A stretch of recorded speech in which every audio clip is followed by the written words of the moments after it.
Yeah, you look at the young Luka. This is who graced us with his presence in the NBA, and who came to the NBA, and who became a phenom really early. Let's go ahead and talk about him a little bit more, though. So when I talk about Luka Doncic, I'm talking about a player who's on top of his game already. I mean, look at the highlights. Look at how Luka can dominate the game. Luka is playing at his own pace, and nobody can stop him. The size that he has is underrated as a player because nobody can see or figure out with the slow pace that he has, how dominant he is. It has a lot to do with his size because he can work his way in the paint, as you see, turn around, fade away, as you see, money in the bank. You put the ball in Luka's hands, great things happen. They don't say Luka magic for no reason. And the more I look at Luka, I understand why he's so dominant also. The step back is mean. It's pure. The step back is deadly.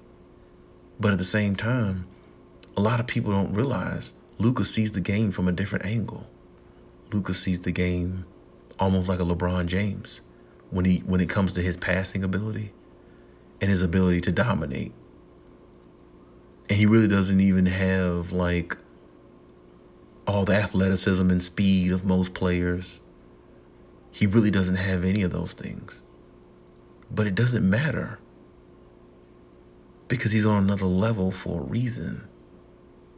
He's a great player for a reason. And when you look at Luka, you kind of try to wonder, like, if he was a little bit faster, if he was a little bit stronger, if he was a little bit more cut up in the chest, if he was a little bit more athletic, how great would he be? But that's the crazy thing. You don't have to wonder those things with Luka because he doesn't have a lot of those things. He's just as dominant, and he's even more dominant than most NBA players you look at in today's NBA because he's giving you something that they don't, which is his will to win, his will to be great, and he's giving you experience. And what I mean by experience, a lot of people have to realize Luka Doncic was playing pro sports before he got into the NBA.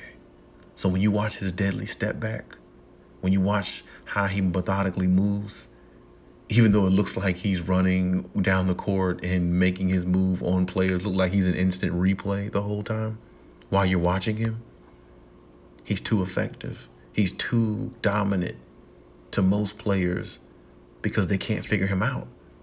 They can't figure out how he does what he does. And he's really slow doing it.